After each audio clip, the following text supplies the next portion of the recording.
나는 한때 가족이란 이름 아래 모든 것을 참아낼 수 있다고 믿었다. 그런데 그날 사위의 입에서 흘러나온 중국어 한마디가 내 인생을 송두리째 뒤집어 버렸다. 이 노인네의 그 싸구려 시계, 진짜 쓰레기네. 어떻게 이런 걸 끼고 사는지 그는 내가 못 알아들을 거라 확신한 채 내 딸의 어깨에 기대 웃었다. 하지만 나는 알았다. 20년 전 중국에서 보낸 그 세월이 그의 비웃음을 날카로운 칼날처럼 내 가슴에 꽂혔다. 그 순간 내 안에 무언가가 깨졌다. 더 이상의 침묵은 없었다. 복수는 그렇게 시작되었다. 이제부터 내 이야기다. 이 모든 고통의 끝을 너희가 들어줄 테니까. 그날은 평범한 주말 저녁이었다. 서울의 작은 아파트, 우리 가족이 모인 자리. 딸 수연이가 사위를 데려온 지 겨우 3년. 민준이는 중국에서 유학하다 한국에 와서 IT 회사에서 일하는 야심찬 녀석이었다. 처음 만났을 때 그는 예의 바르게 인사하며 내 손을 잡았다. 아버님, 앞으로 잘 부탁드립니다. 그 미소가 진심처럼 보였다. 나는 그걸 믿었다. 수연이가 행복해 보였으니까. 그녀는 대학 때부터 고생 많았던 아이였다. 어머니를 일찍 여의고 나 혼자 키우다 보니 교육비 때문에 빚더미에 앉아 살았다. 나는 공장에서 30년을 일하며 그 빚을 갚기 위해 주말에도 일했다. 손목에 낀 이 시계는 그때 산 유일한 사치였다. 값싼 거라 5만 원짜리. 하지만 내 땀과 수연이의 학비가 스며든 물건이었다. 민준이가 우리 집에 처음 왔을 때 그는 그 시계를 보더니 눈살을 찌푸렸다. 아버님, 이 시계. 오래됐네요. 새 걸 사드릴까요? 웃으며 말했지만 눈빛에 경멸이 스쳤다. 나는 웃으며 고개를 저었다. 이게 나한테는 소중해. 새 거는 내가 수연이한테 사줘. 그때는 그냥 지나쳤다. 하지만 그런 순간들이 쌓였다.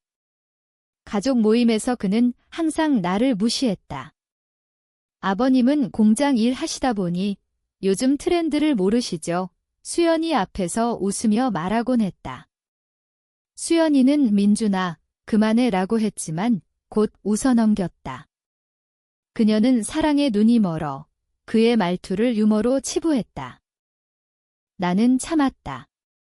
왜냐하면 수연이가 행복했으니까. 그녀가 결혼할 때 나는 결혼비를 대기 위해 은퇴금을 털었다. 5천만 원이 그 돈으로 민준이의 사업 자금을 도와주라고 했다. 그는 자버님 덕분에 큰 힘이 됩니다 라고 했지만 나중에 알았다. 그 돈은 그의 사치에 쓰였다. 고급 차, 명품 가방. 수연이는 모르고 있었다. 나는 알면서도 입을 다물었다. 가족이니까. 참아야 해. 그게 내 원칙이었다. 하지만 민준이는 점점 더 노골적으로 변했다. 명절에 오면 내 요리를 먹으며 아버님 음식은? 중국 음식만큼 맛있진 않네요 라고 했다. 중국에서 유학한 게 자랑이라도 되는 나는 중국어를 알았다. 20년 전 공장 주문 때문에 상하이로 파견 나가 5년을 살았다. 그때 배운 중국어가 아직 생생했다. 하지만 말하지 않았다. 그냥 웃으며 맛없으면 안 먹어 라고 했다.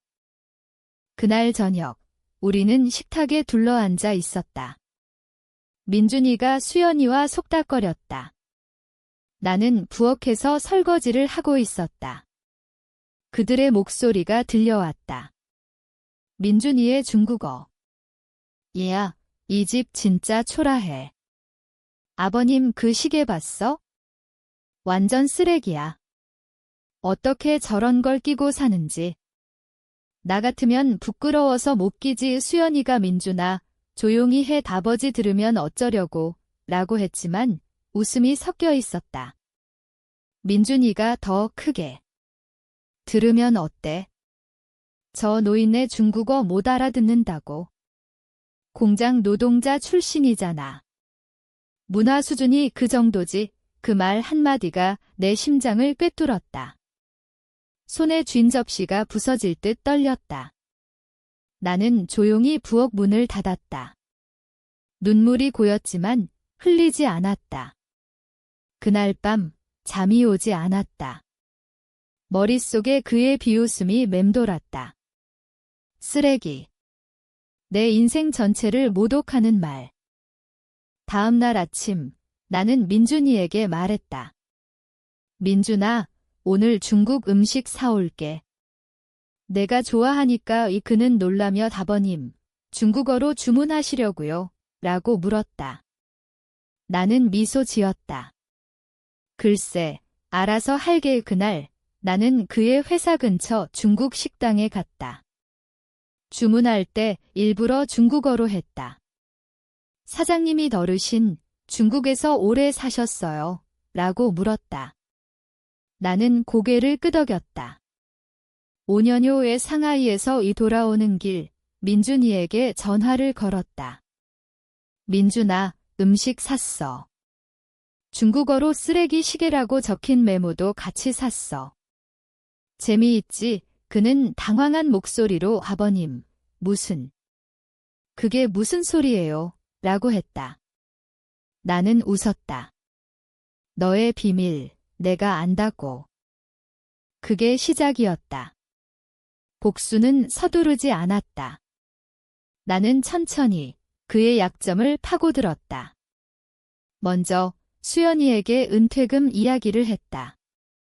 수연아, 민준이 사업 자금으로 준 돈 어떻게 됐는지 알아? 그녀는 처음에 믿지 않았다.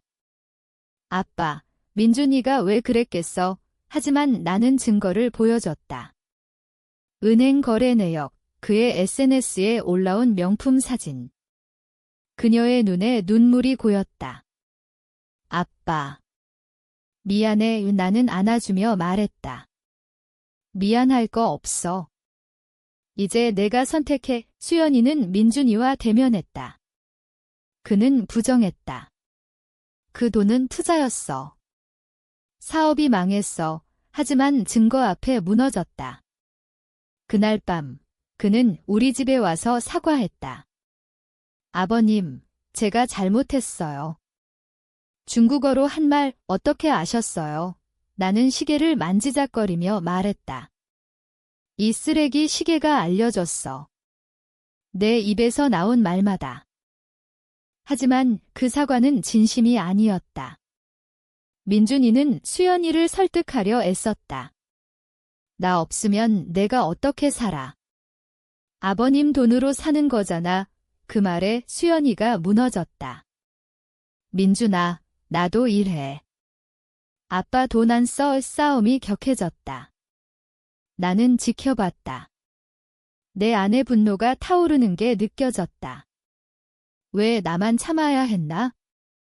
왜 내 딸까지 그의 장난감처럼. 그때 나는 결정했다. 더 깊이 파고들자. 민준이의 회사 동료를 알아봤다. 그는 중국 유학 시절 도박으로 빚을 졌다.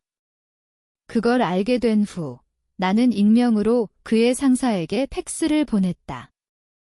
중국어로. 민준 씨의 과거 확인해 보십시오. 도박빚 2억 원 증거 첨부. 민준이는 곧 퇴고 통보를 받았다. 그 소식을 들었을 때 그는 우리 집으로 달려왔다. 얼굴이 창백했다. 아버님. 이게 당신 짓이죠. 왜요? 내가 사과했잖아요. 나는 차를 따르며 말했다. 사과. 내가 한 말, 내 인생을 쓰레기 취급한 그 말. 그 사과가 진심이었으면 왜 수연이를 협박했어? 그는 무릎 꿇었다. 제발. 회사 잃으면 다 끝나요. 수연이랑도 수연이가 방에서 나왔다. 민준아, 끝났어. 나 혼자서도 살 수 있어. 그녀의 목소리가 떨렸지만 단호했다. 민준이는 울었다. 아버님, 용서해 주세요. 제가 잘못했어요. 나는 시계를 내려다봤다. 이 시계처럼 내 자존심도 깨졌네. 이제 가봐. 민준이는 떠났다. 하지만 복수는 끝나지 않았다. 그는 다른 회사에 들어갔지만 소문이 퍼졌다. 중국 커뮤니티에서 그의 과거가 회자되었다. 나는 일부러 그걸 불지폈다. 익명 계정으로. 이 녀석, 한국 시어머니 돈 뜯어먹고 도박 그의 명성이 추락했다. 수연이는 나와 함께 살았다. 처음엔 힘들어했다. 아빠, 내가 잘못 봤어. 나는 머리를 쓰다듬었다. 아니야. 내가 배운 거지. 우리는 함께 일했다. 그녀는 카페를 열었고 나는 도왔다. 작은 행복이 피어났다. 시간이 흘렀다. 1년 후 민준이가 다시 나타났다. 초췌한 모습. 아버님, 수연이, 제발 한 번만. 그는 변했다. 눈빛에 후회가 스며 있었다. 그때 중국어로 한 말, 매일 밤 나를 괴롭혀요. 쓰레기. 그게 당신 인생을 깎아내린 말이었죠. 나는 문을 열어주지 않았다. 늦었어. 내가 잃은 건 내 탓이야. 그는 고개를 숙였다. 알아요. 하지만 용서받고 싶어요. 수연이가 창가에서 봤다. 민준아, 가. 나도 용서할게. 하지만 돌아오진 마. 그가 떠난 후 나는 시계를 닦았다. 여전히 값싼 물건. 하지만 이제는 자랑스러웠다. 내 침묵이, 내 복수가 이걸 지켰다. 수연이가 웃었다. 아빠 시계, 멋져. 우리는 그렇게 살았다. 평범하게. 하지만 내 안의 상처는 남았다. 복수는 승리였나? 아니, 그냥 생존이었다. 정말 가족이란 칼날 위의 춤인가? 아니면 그냥 용서의 무게를 견디는 법을 배우는 과정인가? 나는 그날 이후로 민준이의 그림자를 지우려 애썼다. 하지만 기억은 지워지지 않았다. 매일 아침 시계를 차며 그의 비웃음을 떠올렸다. 쓰레기. 그 단어가 내 뼈를 갉아먹었다. 수연이는 회복 중이었다. 카페에서 일하며 새로운 남자를 만났다.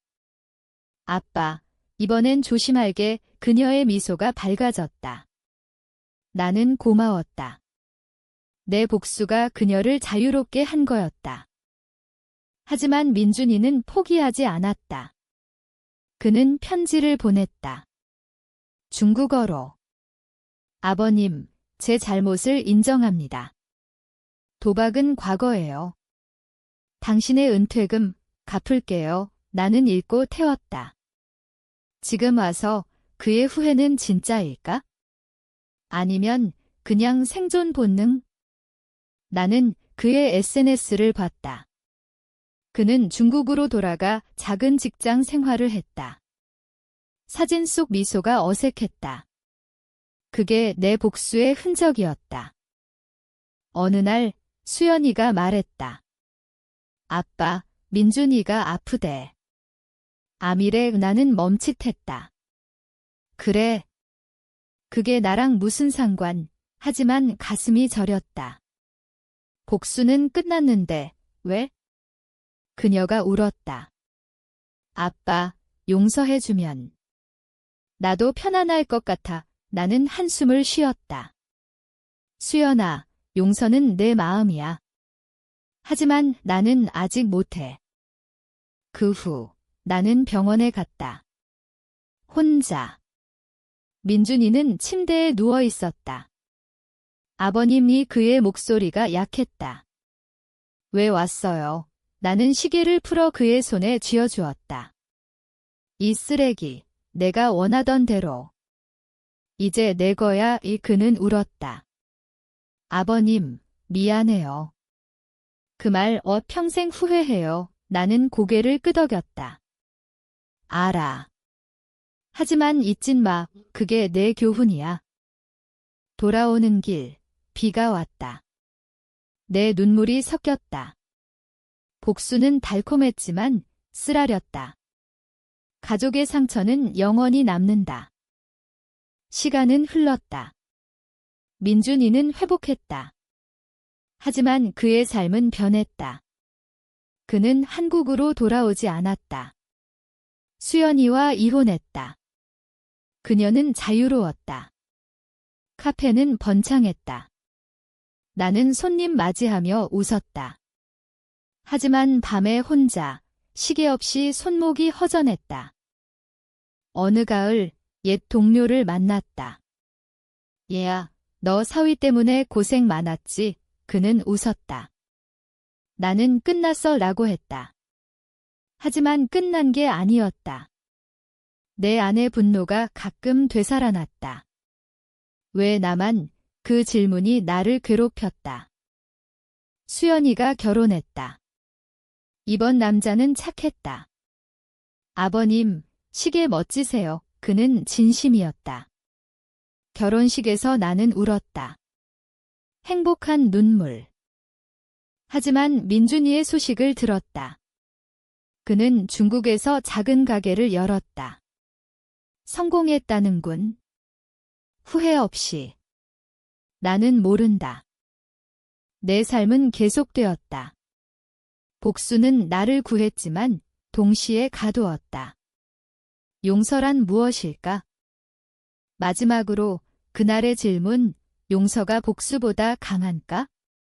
아니면 그냥 착각인가?